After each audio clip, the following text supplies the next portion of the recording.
Men. Good evening, ladies and gentlemen. My name is Peter Igaga. I'm the boldest man in Kampala. Bold by nature and bold by nature. In both ways. Oh Only that. Yeah. One is B-A-L-D and the other is B-O-L-D. Bold. Bold. I want to welcome you to your favorite show, and this is Men. We are rocking your Tuesday and turning it upside down. Now, mental health has been at the top of a lot of charts, in quotes, where men are concerned. Because people are concerned that men's mental health is deteriorating. Is that a fact? Or is it just being used as a cover-up, an excuse for laziness, for misperformance, for so many other things? The good news is we are here as a men to talk about that. This is your show. We want to hear from you. Let's also engage on social media. Let's talk about this. But for now, we are talking about mental health. Chris, you're a counselor, and you're a very strong advocate about mental health. This time round, we are not having an expert. No disrespect to expert counselors and psychiatrists and psychologists, but we want to just have a general view of mental health. Now, there's a lot of pressure. People talk about men being under a lot of pressure. It's messing up with their mental health. Is this just self-inflicted? Because as it is, we're not the first men to walk the face of this earth. So why are suicide rates going higher? Why is there all this thing of breakdowns and all that? Can we simply say that men are not the men that they used to be, and they're running away from it under the guise of mental health? Well, Peter, first of all, a few years ago, when I first heard about mental health, I was like, get out of here, let's get serious. I mean, grow up, man up, style up, let's move on with life. Until scenarios like last year when one of the young men I grew up with took his life, and the family said it was because of mental health. So it's a real thing, and there's people who are dealing with it. I also, my wife and I had to visit with some friends, and the guy had, his mind had flipped. And we had to go to Utabika and visit with them and stand with them and that kind of thing. And you find a whole ecosystem. There's medical, I don't know what, there's a lot going on. So I'm not coming from a point of view that says there are no mental health issues, because there are. Yeah. Okay. So you're asking, why is it on the rise? I don't know if it is on the rise. Mm-hmm. I think it's more likely that we are talking about it more. Mm-hmm. That our time and age, our dispensation allows for more communication, more sharing of certain stories online, and they go further, faster, quicker, etc. I start from a biblical perspective, which is really that it's not good for man to be alone. Mm-hmm. And I mean, God creates Adam, everything is good, but Adam is lonely, and he goes through this whole exercise naming every animal, and then he found no suitable helper. He found no companion, no one comparable to him who could identify with him at a spiritual, emotional, mental level. Okay, so is this guy who's alone, all right? And God says, not good. So his solution is Eve, a wife. And that's why I really believe, you think there are problems, I think it's according to God, it's solutions, and there are solutions. For me, actually, when I was looking for a wife, when I was praying about a wife, I really needed a woman who's not a yes person, someone I can have a conversation with who's contributing mentally. Okay, so part of our challenge as men is that we are not schooled in decompressing. Mm-hmm. We aren't. Somehow we've been raised to man up. You say, hey, you're a man, suck it in, man up, and all that stuff. That's what we're told. But then it's not, there are pressures in life you cannot deal with if you are not talking, if you are not decompressing. It's just not possible. I mean, just the last show we were having, just the homecoming, as I call it. It's like the stuff we've gone through, but everyone is like, I'm so happy I had the support system. I'm so happy I had some people around me. What are those people for? You talk. So most of the time, like all of us deal with pressure. We all have pressure. Like it's a real thing. It's life. You're leading, you're trying to make a change, a difference in life. It happens all about. But are you doing life alone, or are you doing it with some people? Do you have some men around you? And I guess for me, that's why this show, Men, is absolutely important. Yeah. Because at least you can sit in your sitting room or wherever you are, car, whatever, wherever you're watching from, and pretend to have a conversation. At least someone is going to say something you believe in. Yeah. And it just helps to decompress the pressure. Because the thing is that when you hold it in, you implode. In fact, my pastor likes to say, if you don't say it out, you act it out. All right, this is interesting. Well, and I'll tell you why. It seems as if you are advocating, and I say this very carefully, for men to be with other men, to cry on each other's shoulders, to do that. But Peter, you just did that thing you're so good at, sliding in a little word into someone's mouth that they didn't say, and then you build a whole molehill out of it. I didn't say cry on each other's shoulders. No, but we need to be there for each other, community. Yeah, but I see where you're going. That's not what I said. All right, but I'm talking as we talk. Yes. Now, this gentleman here has often talked about how proud he is as a Luo man. Okay. Now, Luo men are always proud and strong. They're guys who've got, pardon my language, they are shit together. Okay? Yeah. That is not the man that Chris is talking about. Now, the Luo man is meant to be strong. Man up. Man up, the guy who can handle his business. And if we look at a lot of the traditional man, there's quite a bit of that. So do you then say what Chris is saying is not correct, and you want to be the strong Luo man? No. He says a lot of correct things, but the reason behind man up was because the reason why it was so emphasized on men is because society in general is not built for man.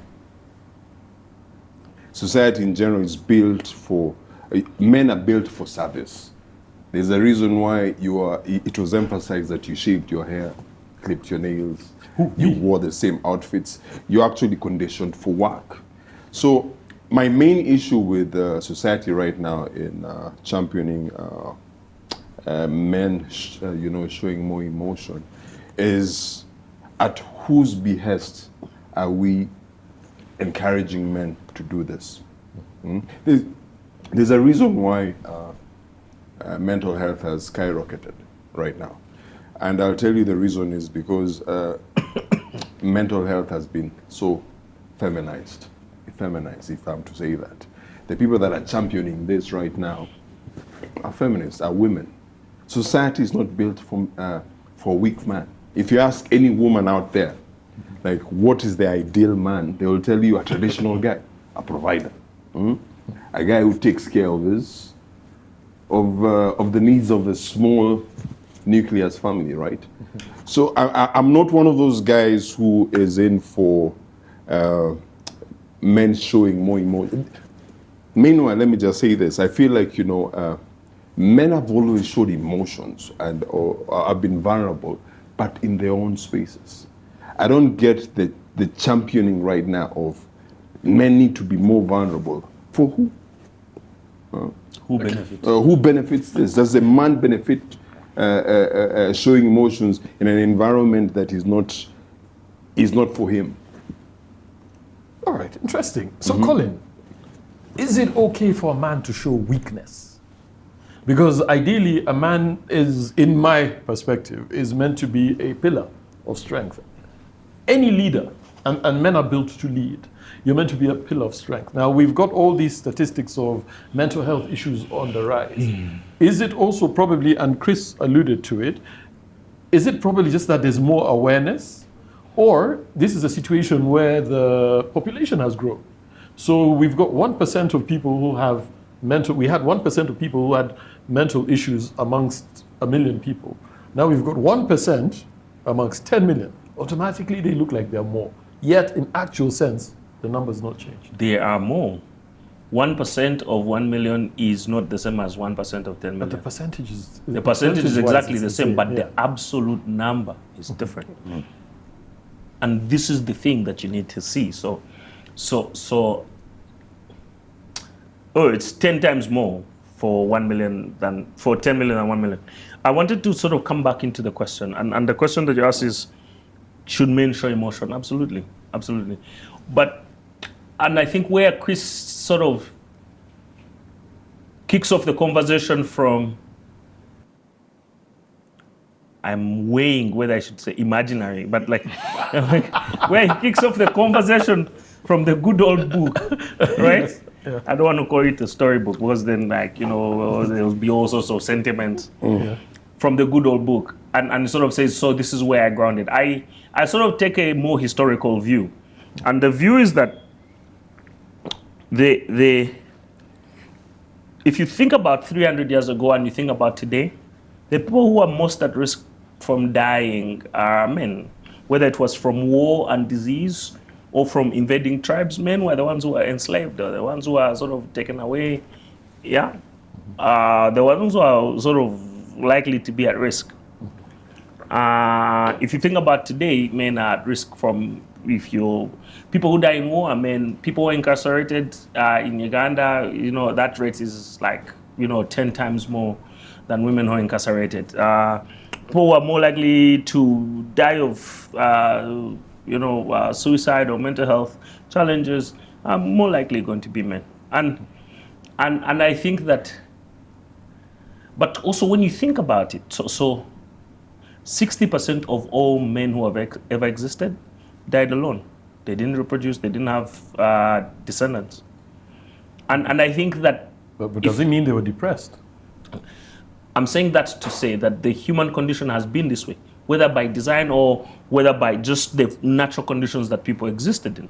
And so the most difficult jobs that exist in our society, the jobs that actually maintain and operate our civilization, are done by men. No one's looking for a pat on the shoulders. Men accept that this is the role, this is our role in society and in building this civilization. So that's my first position. I also then agree and admit that that position, therefore, is a position of hardship. That there needs to be a certain type of man, and this is why we're not all men are equal.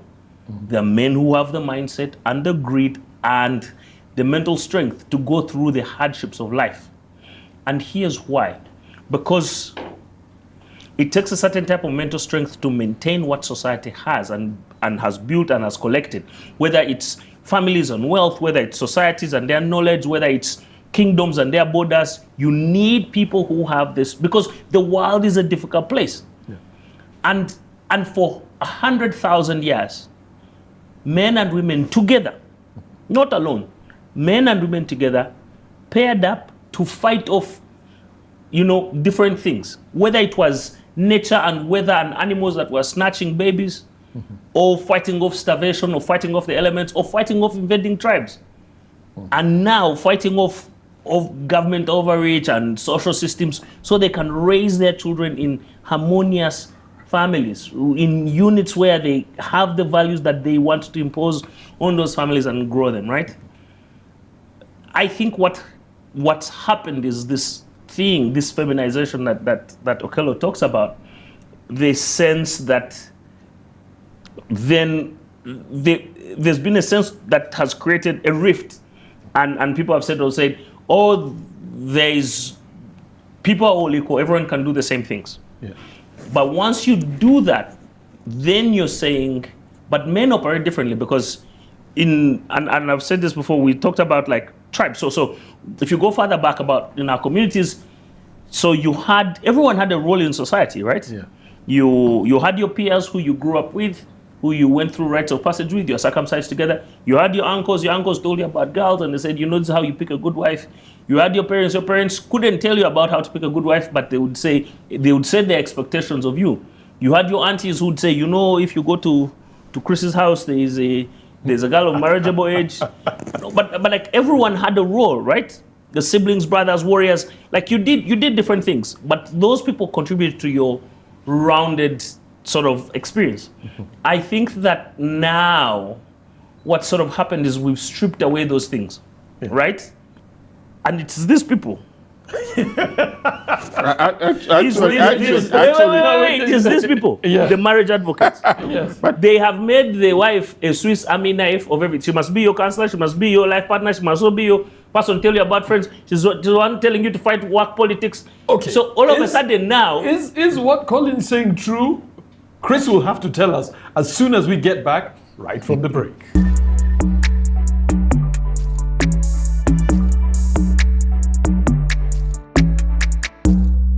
Men.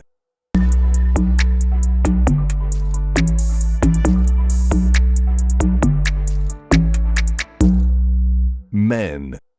Hey, welcome back. We are here at Sanga Courts having a discussion about mental health. Now, one of the advantages of being the boldest man in Kampala is ideas flow from your head. Now, before my fellow is- Boldy, you're a Boldy, so don't speak bad. Yes, chief of Okay. this,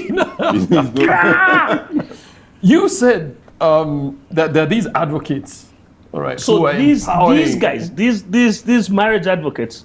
So I was sort of going to finish it off. So the marriage advocates have created this thing where the life partner, and it doesn't have to be the wife. It's also for women. The life partner then becomes this one solution for everything, every challenge you're going through in life. But not all men are married. Most young men are trying to find their way in life. Some people are going through divorce, they're going through separation. Some people are married, but they're living single lives. They are lonely. They're lonely in these marriages. Yeah. And so they are then, now the Swiss Army knife they've given them is defaulty. Is faulty. It's defective. So they're just there. They can't talk to anyone. They've been cut off from their life group. They've been cut off from their friends. Their friends who are like Okelo, they just want to talk about Arsenal and beer. And like, no, not Arsenal and beer. Not like they want to talk about all the superficial stuff. Yeah. There's no guy There's there's no guy who you're going to talk about like, yeah man, I'm going through something. Because the guy you're going to talk to also is going through his own thing.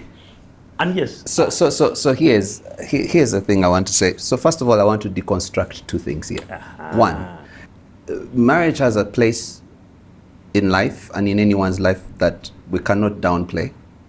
And I'm hoping that you're not sounding like a griping old man. I'm just hoping, praying, right? But This is the point I want to make is this, is that alone, being in community is actually what I am talking about. The thing is that we aren't practiced as men, we aren't groomed to function well in community.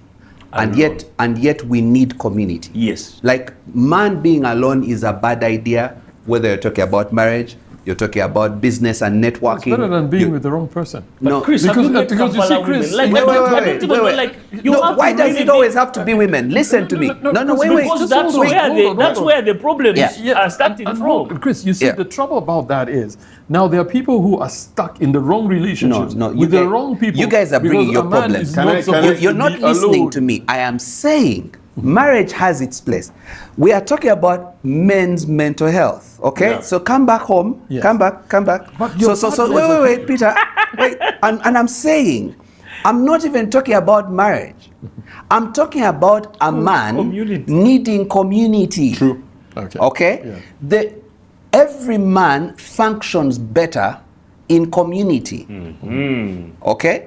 So I don't want us to sort of to tag along, to put on this whole thing something that we're not saying. I'm not saying that if you're not married, that's why you're having mental health. That's what I'm saying. Oh, no, okay? no. I'm not. It's not about marriage. It's not actually even because Jaluo said earlier that he doesn't like the fact that mental health has been feminized. Neither do I. Okay, I'm not a feminist. I don't believe that we should It's on provide record. excuses. Chris is not a feminist. I'm not, and I don't think that men have to explain away our being man. our maleness. It's that there's a reason why God created Adam, male and female. So we cannot wipe ourselves off the charts to say we don't exist and we have to find a sorry excuse of existence. That's not what I'm talking about. So I'm not talking about feminism. I'm not talking about marriage in this particular case. I'm saying the concept, the whole idea of being alone is a bad idea. Yes. Okay? And the whole problem is that men are not practiced in decompressing. Let's just think about it. The God of the Bible is Father, Son, and Holy Spirit. Now you would imagine that God the Father can exist alone, God the Son can exist alone, God the Holy Spirit can exist alone, but somehow they are this triune God, different functions, and they work better together. Okay? So if God needs community, who are you? So how can he create you in his image and in his likeness? And he's a God of community.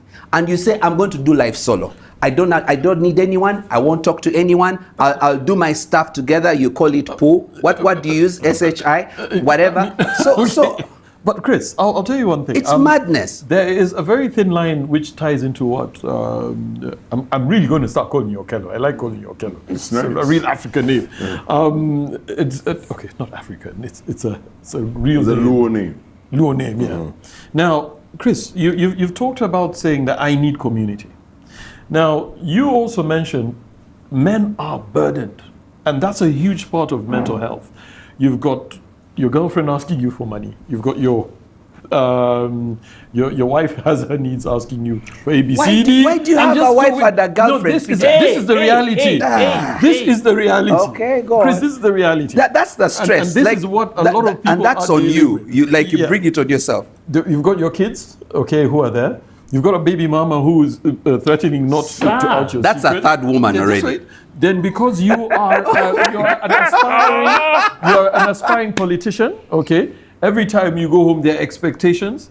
Because you're that guy in your family who has the good job, you're working at NTV, all right, you are expected to handle certain things. The family meeting cannot proceed until you arrive. So, and when you arrive, the first thing you need to do is provide food, okay, and drinks. This is the reality. Now, No, it's not. no, it is. There are a lot of people going through that. And so what is happening is men are feeling pushed to the edge. Now, this is not a matter of what is right or wrong, because the reality is we all know what is right and what is wrong. But the ability to say no. Now, remember I asked you about the issue, just one second. Are you I asked saying- you about provision. Yeah. There's nowhere in the Bible, to the best of my knowledge, where it is written that a man, and I say this tongue in cheek, must provide for his wife. It is a choice.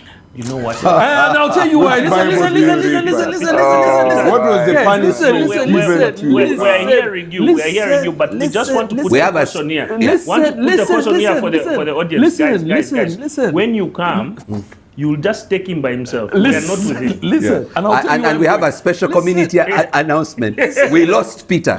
We don't know where he went in the last 7 years. We are looking for the man. Like, And I'll this tell you is where I'm not going with there. this. I'll tell you where I'm going with this. Now, in the Bible, it is clearly written that you should take care of your relatives. Which one? Of your household. Yes, but exactly your relatives. Now, you see, your wife is not your relative. That's why you can have sex with her. Okay. Otherwise, it could be incest. So I'm not saying men should not take care of their wives. Where What have I'm you trying to say been? is, a man should not be in a position where he is overloaded and his wife is sitting there saying he's the man he's supposed to handle. Peter, you have problems. You have a broken theology. No. You are a man in pain. No, I don't know what she it is- did to you. It is the truth. Now you I see, don't Peter, understand. listen. Like, how are we here? Yeah, I know. Because How do you deny your next of kin? listen. I'm going to stay But within then that. the wife becomes your next of kin by choice. Yes, She's you not marry her, then automatic. she's a relation. No, But you she's- chose. That's what I'm saying. You Your decided. child is your next of kin. Peter, by special default. announcement. No. Peter, special announcement, and we need you to come back on topic. If you dip it in, she's your relative. Full stop. That's not true. Do you know how many relatives Colin would have? You have many. National TV on a Tuesday night. But yes, Peter, No, no, guys, let me tell you, but on a serious note, me, I just, we're talking my- about men and- need to learn to say no. Now, the issues we're having with mental health have got a lot to do with the inability to say no. Can I chime in a bit? Yeah. You know, I want to piggyback from what Chris was talking about, and he alludes to order. How we emote as individuals is very different. Males and females, how they show emotion is very different, and it's actually conditioned by society, by family, marriage.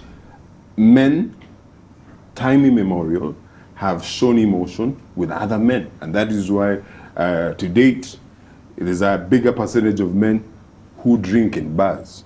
You know, there was the idea men will sit down and have conversations and talk about like issues that they are going through.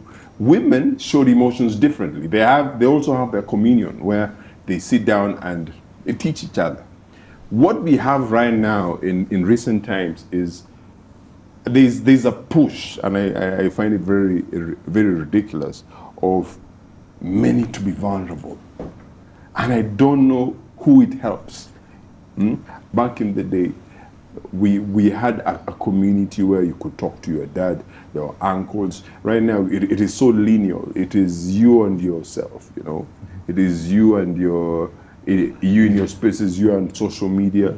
And I think that's the problem. And I think that, so if you sort of just exactly where he stopped, that idea of facing life, so the problems you can solve by yourself.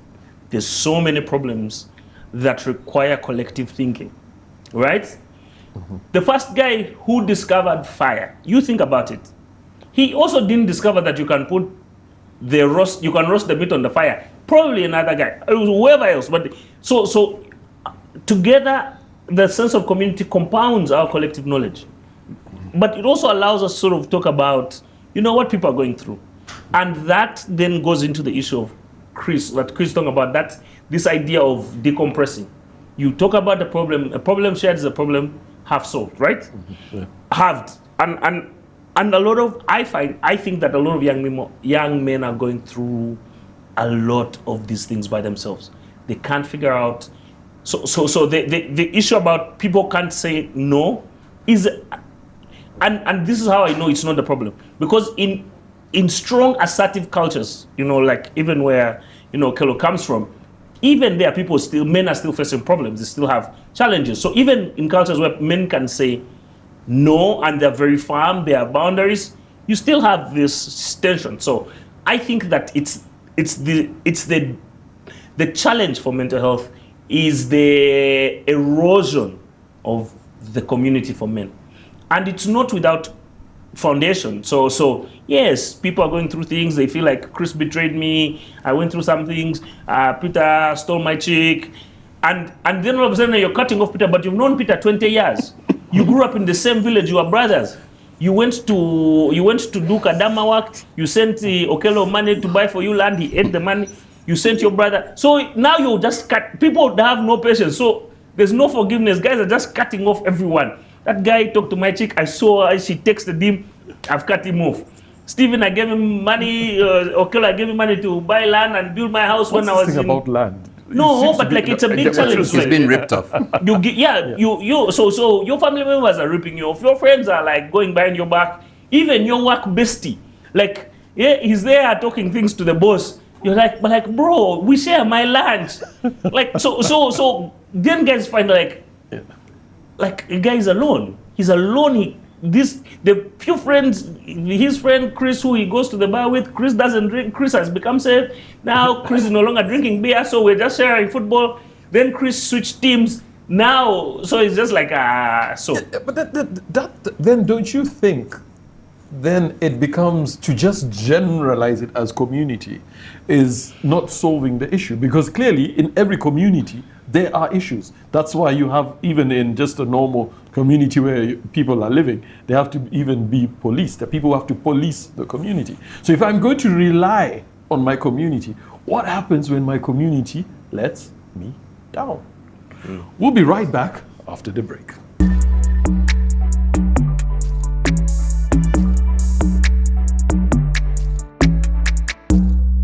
Men.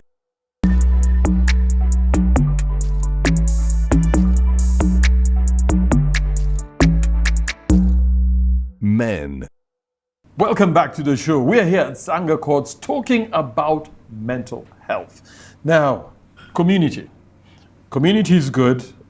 My only question is, what happens when your community lets you down? Because the reality is that is what has happened to a lot of men.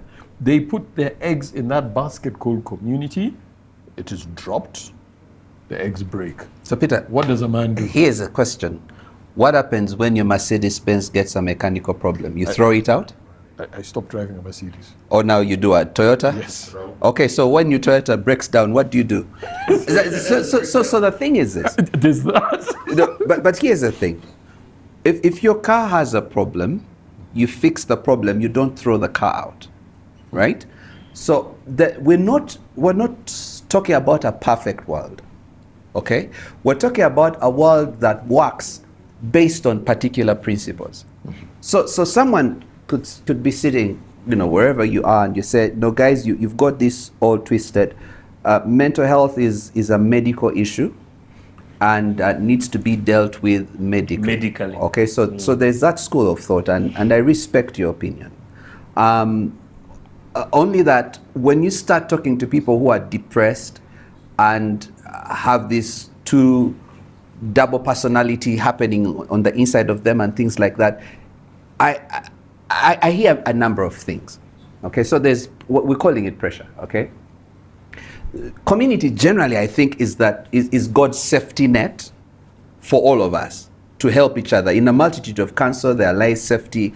I mean, otherwise there would have been many madmen in Bible days. There weren't that many, because the community has a way in which it safeguards. I mean, look. So the thing is this: is like there's a medical side of things, and I don't want to get into it, and the tabs and things that the people take. But community helps you to deal with the pressure and decompress. And also it helps you with, I think, one of the other things that I think has contributed to mental health issues. Not that it is the primary, but has contributed. Comparison. Yeah. Right? So there's a lot of internal pressure that guys have. But that's coming from the community.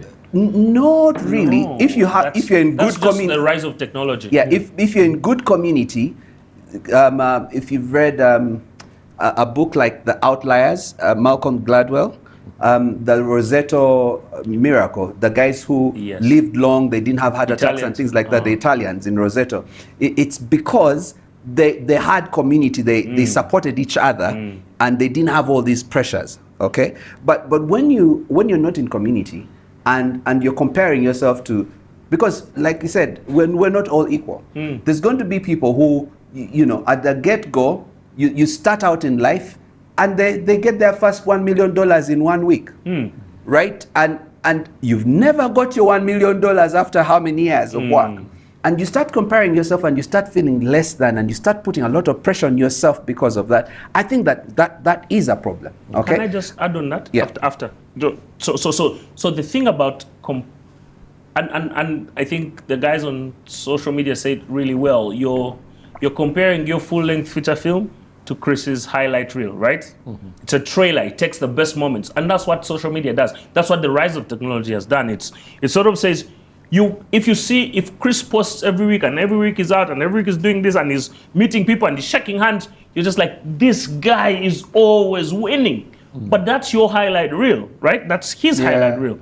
But your lived experience is it's grinding, and maybe once a week you get like guys, let me just take a selfie so that you can, right? And I think that's the thing, that the comparison and comparison is the thief of joy.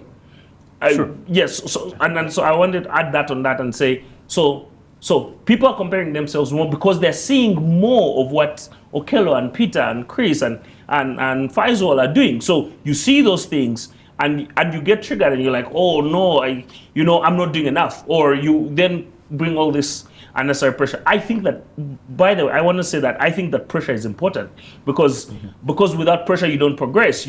Otherwise you get complacent, you get comfortable, but you need some pressure. What you need is to then learn how to regulate that and say, you know what, am I breaking myself? Am I facing burnout? I think that sense of self-regulation is important. Okay, look, you have been a brand ambassador for luxury drinks. So decompressing, yes, ideally comes in very many ways. Do you think it's important for a man to decompress? Yeah, it's very important, and today I really want to piggyback from what Chris is talking about. Yeah. He's saying a lot of good things. Community. I look at community as a company, and I think I talk about this a lot of how we should treat community. When you look at a company, companies have like different facets of it. You have HR, you have the finance, you have procurement, and for this company to work, all these departments have to work. And if one department or one facet of it fails, the company fails. Now, when you look at community, you should look at it from that point of view. Should be very intentional. Should be very intentional, for example, in keeping friends. You talked about earlier on, you mentioned that when it fails, it shouldn't fail. And this would and this where intentionality comes from. Where you need to be intentional that, you know what, I need to keep up with my friend. I need to keep up with Chris. I need to keep up with Colin. You need to be intentional with the community. Like, you need to check on each other. Back in the day, it was forced on you. Like you had to. The village forced you. Forced you men to gather to talk to your cousins. These days, I said this earlier, it's very linear. It is you and your circumference and your social media friends. I do want to add something that sort of get into this question. So, and we've spoken about the idea of the third space. Yeah. And I think one of the challenges that men are facing today is the erosion of the third space. So when you think about people's lives, men's lives, you have your primary space, which is your home life. You have your secondary space, which is your work life. Now, over the evolution of humanity, there's always been a strong third space. Now, the third space allows you to not take your secondary pressures, things happen from work, to bring them into the home life, or to bring your home life into your work life. The third space is, sometimes it can be bars and pubs, but it's also hobbies. It's strongly affiliated, committed to hobbies. So the third space can be causes. So you're into Rotary, you're into volunteerism. But I think, and what I've observed is, there's been a serious erosion of the third space for men, because then it ends up just being going to the bar. But it can't be that. It can't be. But you also see people who are intentional about this. So you see runners, hikers, you see guys who swim, you see guys who bike, guys who play football, this futsal, the night football. You see guys committing to that, and they play 3 times a week. You see guys who go to the gym 5 times a week. And I think that... And guys who go to church and serve in church. Yeah, true. That space. Don't you call one of the best? It's one of the best that spaces. Yeah. I promise you. I've seen it work. Yeah. So community, right? But I think 5 times a week. No, whenever. All times. But I think why didn't you say that about tennis and rugby? See your problems, Peter. I told you. That's why you have problems. So then I come back and say, I think that more people need to be encouraged to get into strong third spaces, because in the strong third space, you can talk about these things, but you then don't have to bring your problems in your primary and secondary spaces don't contaminate.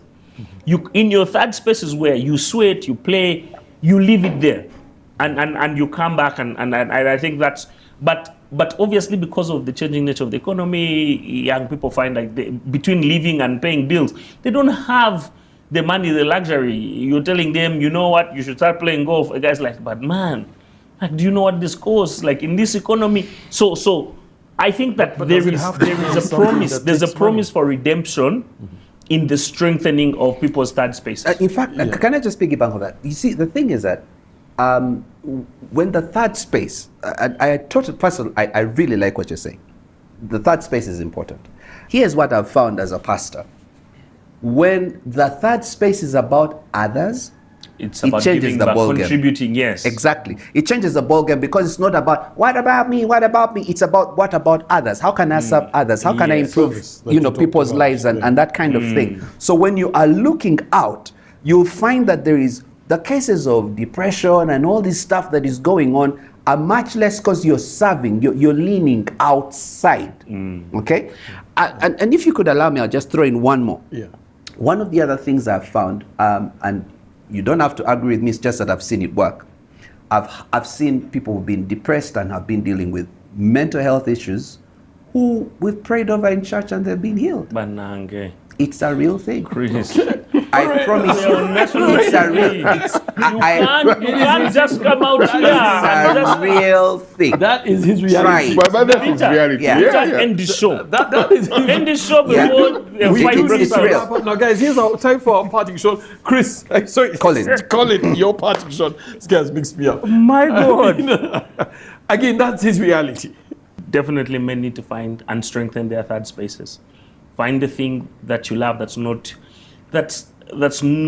home, that's not work, but the thing that where you can go and lay it all on the field and leave it there and sort of decompress. I think that's a big thing. Two, I think that as Ugandans were preconditioned a lot not to say no or not to directly disagree with people. I think that there's a socialization component in there. But I think that it builds agreeableness, but it doesn't serve us in the long term. So I think as a man, as you try to frame your world and frame your life, learn to say no and say no frequently. Say it. Be comfortable with it. Be okay. Let people, dislike you. That's fine. Because that's what being a man is. Just be disliked a bit. Because you must have enemies, guys. You must have enemies. So my final thing is find your enemies. Because people are just living there, you think, my enemies are on the internet. No, you must find them, call them, say, Peter is my enemy. Because when you know the guy, when you wake up every morning, you're like, do you think Peter is up yet? Not yet. Okay, let me go. And you just, because this fake comparison, this online comparison, that build you must find the guy.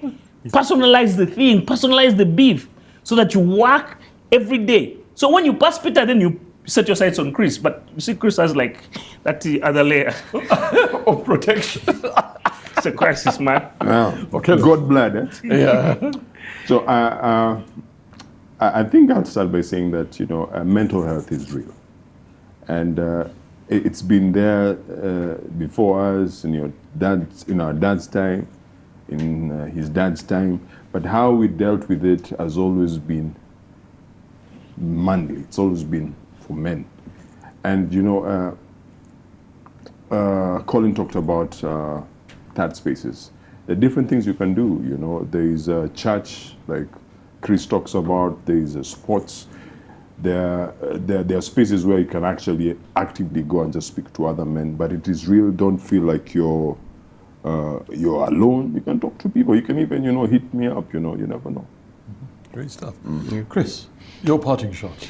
Well, so I like Mike Breen's 5 capitals framework. He talks about spiritual capital, relational capital, physical capital, intellectual capital, and financial capital. I think that first of all, we all need to be looking for health, all-rounded health, because sometimes there's imbalance in one area because there is ill health in another. You're perpetually broke, you can't stand yourself, you get pressure. There's a couple of things there. So I think just read up Mike Breen. He's got a book called Economics. It might be a good book for you to read as a man. It helps you just to be balanced. Second is, real quick, if you are at a point where you must get medical help, get it. You need to first be alive before you deal with the other solutions. If you need medical help, seek it. Because I experienced that last year. It's a real thing. Okay, someone that I escorted needed it. Third is build community. It helps. It helps you to cope. It helps you to have solutions. There's always an answer. The Bible says in a multitude of counsel there lies safety. Your safety is in counsel, in community. Number 4, don't compare yourself. It just doesn't help. Live your life, aspire, have a big vision, go for it, but don't allow the pressure of so and so is better than me. It just leads to nothing. But also, the 5th is consider God. Pray about it and seek prayer. It actually helps. Yeah. All right, cool, great stuff. Now, you've heard it from the men. We've been talking about mental health and the challenges that men go through. Mine for you out there is, whatever you're going through, first of all, just stop. Stop. Just get away from all the madness and then recalibrate your life. Seek counsel, definitely, and work with a community that works. And you know them. Stay away from those enemies that Colin has talked about. They're not going to help your life. And men, learn to say no. Learn to say no to your wife, to your girlfriend, to everybody. For as long as it doesn't benefit you, be selfish for once.